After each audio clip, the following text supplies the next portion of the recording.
आज रात दिल्ली रवाना होने वाले हैं और बताया जा रहा है कि रात 9 बजे दिल्ली के लिए रवाना हो जाएंगे। शपथ ग्रहण और विभाग बंटवारे के बाद दिल्ली जाने वाले हैं बिहार के दोनों डिप्टी सीएम सम्राट चौधरी और विजय सिन्हा। जेपी नड्डा अमित शाह से मुलाकात हो सकती है और ये मुलाकात बेहद अहम है। ज्यादा जानकारी के लिए न्यूज 18 संवाददाता रवि एस नारायण हमारे से जुड़ रहे हैं। रवि, अब देखिए विभागों का बंटवारा हो चुका है और ऐसे में दोनों डिप्टी सीएम दिल्ली जाने वाले हैं, पूरी जानकारी दीजिए। जी बिल्कुल, विभागों का जो बंटवारा है उसका इंतजार था और विभागों के बंटवारे के बाद अभी जो सूचना मिल रही है उसके मुताबिक लगभग रात के 9 बजे जो है वो सम्राट चौधरी और विजय सिन्हा दोनों जो है वो दिल्ली के लिए रवाना होंगे और वहां पे जेपी नड्डा जो राष्ट्रीय अध्यक्ष हैं अमित शाह, उनसे मुलाकात हो सकती है।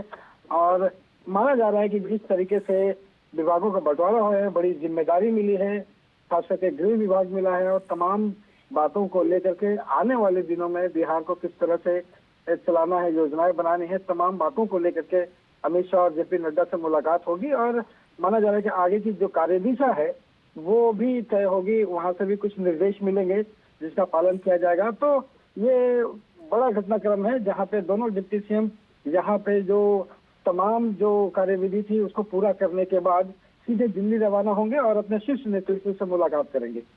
ठीक है, बहुत धन्यवाद आपका इन तमाम अपडेट्स के लिए रवि।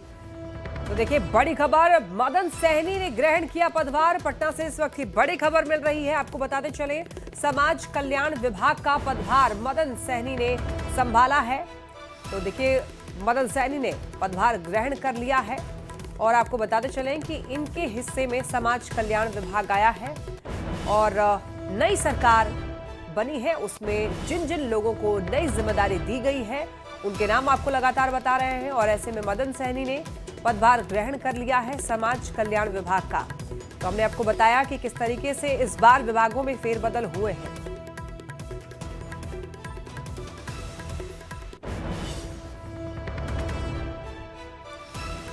तस्वीरें आप ये देख रहे हैं कि मदन सहनी, लाइव तस्वीरें आप देख पा रहे हैं पटना से इस वक्त की ये बड़ी खबर, बड़ा अपडेट। और देखिए तस्वीरों में आप देखिएगा मदन सहनी जो कि दिखाई दे रहे हैं। मदन सहनी ने पदभार ग्रहण कर लिया है और इनके हिस्से में समाज कल्याण विभाग आया है। ये देखिए दफ्तर की ही ये तस्वीर जहां पर उनको सभी लोग बधाई दे रहे हैं, बुके देकर के उनको बधाई देने वालों का तांता लगा हुआ है। देखिए नीतीश कैबिनेट में विभागों का बंटवारा हो गया है। नई कैबिनेट में सबसे चौंकाने वाला बंटवारा जो है वो गृह विभाग का है। सीएम नीतीश ने 20 साल के बाद गृह विभाग छोड़ा। राज्य के सबसे अहम विभाग की जिम्मेदारी अब सम्राट चौधरी के हाथों में आ गई है। नई सरकार में देखिए बीजेपी के 14 मंत्रियों को 20 विभाग मिले हैं जबकि जेडीयू के 8 मंत्रियों को 12 विभाग मिले हैं। देखिए रिपोर्ट। मैं नीतीश कुमार सत्यनिष्ठा से प्रतिज्ञान करता हूं। शपथ ग्रहण के ठीक एक दिन बाद बिहार में मंत्रियों के बीच विभागों का बंटवारा हो गया है। नई कैबिनेट में सबसे चौंकाने वाला बंटवारा गृह विभाग का है। बीजेपी को पहली बार सबसे अहम गृह विभाग मिला है। सीएम नीतीश कुमार ने इस बार गृह मंत्रालय छोड़ दिया है। नई कैबिनेट में सम्राट चौधरी गृह विभाग की जिम्मेदारी संभालेंगे। सम्राट के हाथों अब बिहार में कानून व्यवस्था और सुरक्षा की कमान होगी। सीएम नीतीश ने 20 साल से गृह विभाग अपने पास रखा था, लेकिन अब नीतीश ने इसे सम्राट चौधरी के हाथों सौंप दिया। नई सरकार में बीजेपी को 20 विभाग मिले हैं। सम्राट चौधरी डिप्टी सीएम गृह विभाग, विजय सिन्हा डिप्टी सीएम राजस्व एवं भूमि सुधार, खान एवं भूतत्व, मंगल पांडे स्वास्थ्य विभाग और विधि विभाग, दिलीप जायसवाल उद्योग विभाग, नितिन नवीन पथ निर्माण, नगर विकास एवं आवास, रामकृपाल यादव कृषि विभाग, संजय टाइगर श्रम संसाधन विभाग, अरुण शंकर प्रसाद पर्यटन विभाग, कला संस्कृति एवं युवा, सुरेंद्र मेहता पशु एवं मत्स्य संसाधन, नारायण प्रसाद आपदा प्रबंधन विभाग, रमा निषाद पिछड़ा अति पिछड़ा कल्याण विभाग, लखेंद्र पासवान SC/ST कल्याण, श्रेयसी सिंह खेल विभाग, सूचना प्रावैधिकी, प्रमोद चंद्रवंशी सहकारिता विभाग, पर्यावरण वन एवं जलवायु। नई कैबिनेट में जेडीयू को 20 विभाग मिले हैं। विजय चौधरी जल संसाधन भवन निर्माण विभाग, विजेंद्र यादव ऊर्जा विभाग, वित्त विभाग, वाणिज्य कर, श्रवण कुमार ग्रामीण विकास, परिवहन विभाग, सुनील कुमार शिक्षा विभाग, अशोक चौधरी ग्रामीण कार्य, लेशी सिंह खाद्य एवं उपभोक्ता संरक्षण, मदन सहनी समाज कल्याण, मोहम्मद जमा खान अल्पसंख्यक कल्याण। नई कैबिनेट में चिराग पासवान की एलजेपीआरबी को 2 विभाग मिले। संजय कुमार पासवान गन्ना उद्योग विभाग के मंत्री बनाए गए। संजय कुमार सिंह लोक स्वास्थ्य अभियंत्रण विभाग के मंत्री बनाए गए हैं। हमसे संतोष सुमन को लघु जल संसाधन विभाग की कमान मिली है। आरएलएम से दीपक प्रकाश को पंचायती राज विभाग का जिम्मा मिला है। बिहार की नई कैबिनेट में मंत्रियों के बीच विभागों के बंटवारे में वरिष्ठ मंत्रियों के अनुभव और सोशल इंजीनियरिंग को ध्यान में रखा गया है। कई विभाग पुराने चेहरों के पास ही रखे गए तो कई नए चेहरे को अहम विभाग भी मिले। इस बार नीतीश कैबिनेट में बड़ा बदलाव हुआ। 20 साल से मुख्यमंत्री ने गृह विभाग अपने पास रखा था, लेकिन इस सबसे अहम विभाग की जिम्मेदारी नीतीश ने अब सम्राट चौधरी को सौंप दी है। वहीं वित्त विभाग की जिम्मेदारी विजेंद्र यादव को मिली है। वित्त विभाग पहले बीजेपी के पास रहता था। नीतीश कुमार सामान्य प्रशासन सहित अन्य बचे हुए विभाग संभालेंगे। न्यूज 18 के लिए पटना से शैलेंद्र कुमार, रवि एस नारायण के साथ आनंद अमृतराज की रिपोर्ट। देखिए, सम्राट चौधरी को गृह विभाग की कमान मिलना कैबिनेट में सबसे ज्यादा चौंकाने वाला बंटवारा गृह विभाग का ही माना जा रहा है। और देखिए, सीएम नीतीश ने 20 साल से गृह विभाग अपने ही पास रखा था, लेकिन अब नीतीश ने इसे सम्राट चौधरी के हाथों सौंप दिया है। और बीजेपी को देखिए, पहली बार सबसे अहम मंत्रालय गृह विभाग मिला है। सीएम नीतीश कुमार ने इस बार गृह मंत्रालय छोड़ दिया है और अब सम्राट चौधरी गृह विभाग की जिम्मेदारी संभालेंगे। सम्राट के हाथों अब कानून व्यवस्था और सुरक्षा की कमान होगी। कैबिनेट में गृह विभाग सबसे अहम विभाग होता है। गृह विभाग देखिए कानून व्यवस्था और नागरिकों की सुरक्षा सुनिश्चित करता है। तो गृह विभाग सत्ता और प्रशासनिक नियंत्रण का केंद्र माना जाता है। गृह विभाग किसी भी राज्य के रीढ़ की हड्डी होती है। गृह विभाग जो है वो पुलिस प्रशासन और सुरक्षा एजेंसियों का संचालन भी करता है। अपराध नियंत्रण, दंगे रोकना, शांति बनाए रखना, जिम्मेदारी, ये सब जो है वो गृह विभाग के ही पास होती है। आम नागरिकों के साथ में विशिष्ट लोगों की सुरक्षा संभालने की जिम्मेदारी भी गृह विभाग के पास ही है। गृह विभाग पुलिस और सुरक्षा बलों से जुड़ी हुई नीतियों का निर्माण करता है। भारत सरकार के गृह मंत्रालय के साथ समन्वय करता है और गृह विभाग जो है इतना महत्वपूर्ण होता है कि सीएम खुद अपने पास इसे रखते हैं। नीतीश कुमार ने 20 साल तक गृह विभाग अपने ही पास रखा, लेकिन इस बार ये पहली बार है जब बीजेपी के पास अब गृह विभाग चला गया है। लेकिन ये कह सकते हैं कि अब नीतीश ने इसे सम्राट चौधरी के हाथों सौंप दिया है। बड़ी जिम्मेदारी सम्राट चौधरी के पास चली गई है। तो देखिए, सम्राट चौधरी को गृह विभाग दिए जाने पर अब सियासत भी गरमाई हुई है। आरजेडी और कांग्रेस ने एनडीए पर तंज कसा है। कहा है कि नीतीश कुमार केवल चेहरा है, सरकार बीजेपी चला रही है। तो एनडीए ने इस फैसले का स्वागत किया है। भारतीय जनता पार्टी जिस तरह का चक्रव्यूह रच रही थी, जिस तरह का व्यू रचा था और जिस तरह से भूंजा पार्टी को माध्यम बनाया था, उसमें वो सफल हो गए। हम लोग पहले ही से कह रहे थे कि सिर्फ और सिर्फ नीतीश कुमार इस बार चेहरा रहेंगे और सारा खेल भारतीय जनता पार्टी उनके चेहरे को सामने रख करके खेलने का कार्य करेगी। नीतीश कुमार जी से तो अभी सिर्फ गृह विभाग छीना गया है। कुछ दिन बाद मुख्यमंत्री की कुर्सी भी छीन ली जाएगी और उसके बाद उनसे उनका जदयू भी छीना जाएगा और नीतीश कुमार जी फिर लालकृष्ण आडवाणी बनने वाले हैं, तय जानिए। गृह विभाग जैसा महत्वपूर्ण विभाग भाजपा के माननीय सम्राट चौधरी जी को देखकर माननीय मुख्यमंत्री जी ने एक बहुत बड़ा विश्वास उन पर दिखाया है। निश्चित रूप से यह विश्वास जो पिछले टर्म में माननीय मुख्यमंत्री नीतीश कुमार जी और माननीय डिप्टी सीएम सम्राट चौधरी जी ने एक साथ मिलकर कदम डालकर बिहार का विकास किया, यह उसी समन्वय का परिणाम है। गृह विभाग राज्य के उप मुख्यमंत्री आदरणीय सम्राट चौधरी जी को दिया गया है। इसमें कोई नई बात नहीं है। आदरणीय मुख्यमंत्री नीतीश कुमार जी का विशेषाधिकार है अपने मातहत काम करने वाले आदरणीय मंत्रियों के बीच विभागों का बंटवारा करना। आदरणीय मुख्यमंत्री नीतीश कुमार जी सभी विभागों के प्रधान होते हैं और सभी तरह की फाइलें उनके पास ही आती है। देखिए, विधानसभा चुनाव में सबसे बड़ी पराजय के बाद आरजेडी ने ईवीएम पर ठीकरा फोड़ने के बाद अब चुनाव धांधली का आरोप लगाया है। आरजेडी ने 3 विधानसभा सीटों पर बैलेट पेपर के आंकड़े जारी किए हैं और ये साजिश के तहत बैलेट पेपर रिजेक्ट करने का आरोप लगाया है। आरजेडी के आरोपों पर सियासत सुलग गई है।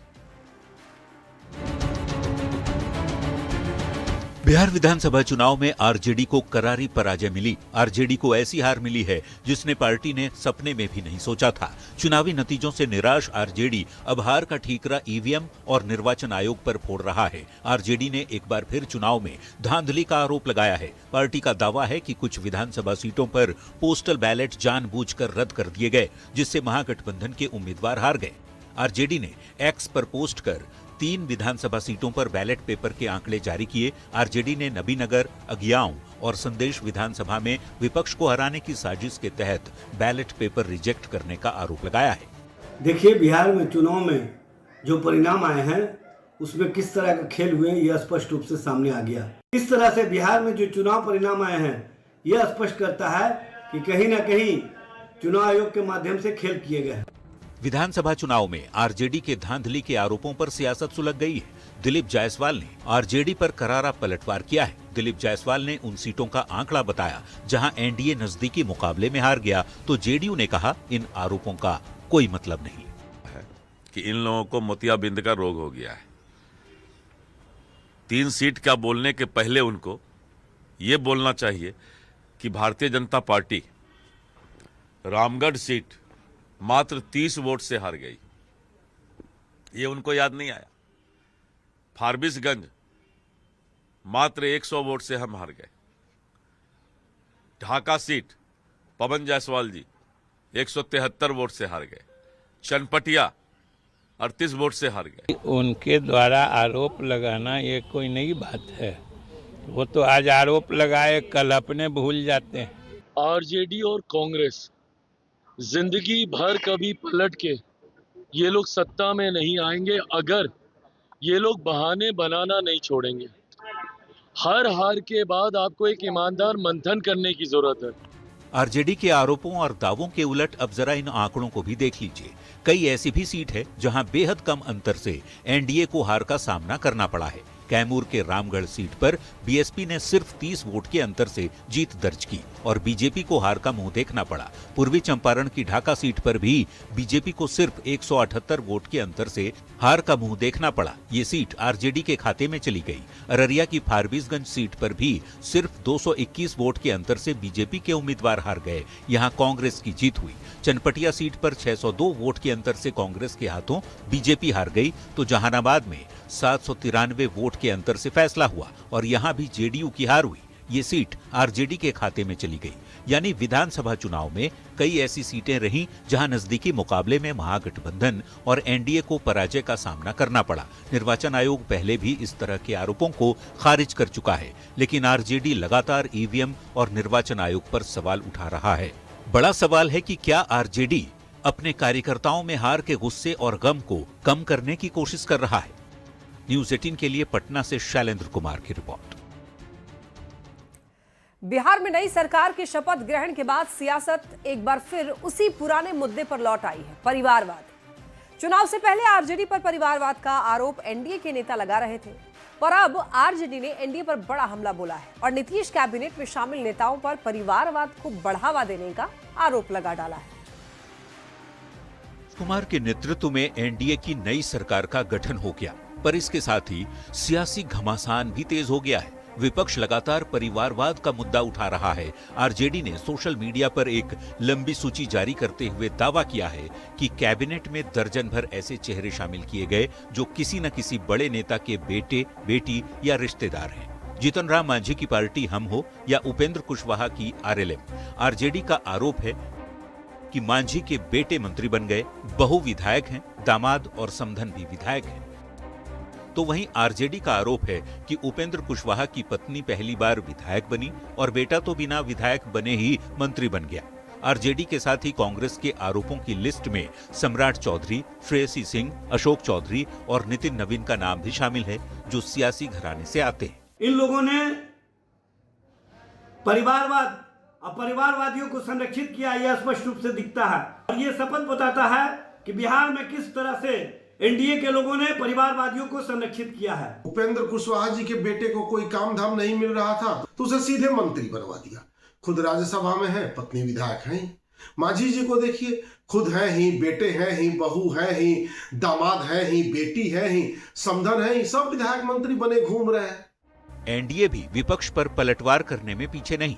जेडीयू और बीजेपी के नेता सीधे लालू फैमिली पर सवाल खड़े कर परिवारवाद को लेकर नैतिकता का हवाला दे रहे हैं। कि आप तो परिवारवाद के उस संस्करण के हैं कि पार्टी ही परिवार है, परिवार ही पार्टी है, नहीं तो आखिर क्या उपलब्धि है। दरअसल परिवारवाद आपके यहाँ चलता है लालू जी, तेजस्वी यादव जी, हमारे यहाँ नहीं। हमारे यहाँ जो भी आए हैं अपनी योग्यता के आधार पर, अपनी पार्टी के प्रति निष्ठा के आधार पर। बिहार की सियासत में परिवारवाद का मुद्दा नया नहीं है, लेकिन जितना आरोप विपक्ष लगाता है उतनी ही मुस्तैदी से सत्ता पक्ष उसे पलट देता है। नतीजा जनता के सामने आरोप प्रत्यारोप का वही पुराना खेल। फिलहाल नई सरकार का कामकाज शुरू होने से पहले ही परिवारवाद वाली सियासत ने तूल जरूर पकड़ रखा है। न्यूज़ 18 के लिए पटना से रवि एस नारायण की रिपोर्ट। बिहार विधानसभा चुनाव में हार के बाद कांग्रेस की कलह बढ़ती ही जा रही है। महिला कांग्रेस की अध्यक्ष शरबत जहां फातिमा ने अपने पद से इस्तीफा दे दिया है, जबकि बिहार के कांग्रेस मुख्यालय सदाकत आश्रम में बागी नेता धरना पर बैठ गए। पूर्णिया सांसद पप्पू यादव के पहुंचने पर नेता और ज्यादा उग्र हो गए और नारेबाजी तेज कर दी। 113 वोट से हारने वाले व्यक्ति मैं किस आधार पे मेरे टिकट को वंचित किया गया हमसे। ये तस्वीर पटना के कांग्रेस मुख्यालय सदाकत आश्रम की है। कुछ भी नहीं है पप्पू यादव जी, ये लोग मिली भगत करके मेरा टिकट को काटा। अनुशासनहीनता के आरोप में बिहार प्रदेश कांग्रेस ने 43 नेताओं को शो कॉज नोटिस जारी किया है, जिसके खिलाफ बागी नेताओं ने कांग्रेस दफ्तर सदाकत आश्रम में धरना दिया। और जब पूर्णिया से सांसद पप्पू यादव समझाने पहुंचे तो नाराज नेताओं ने पप्पू यादव पर भी जमकर आरोप लगाए।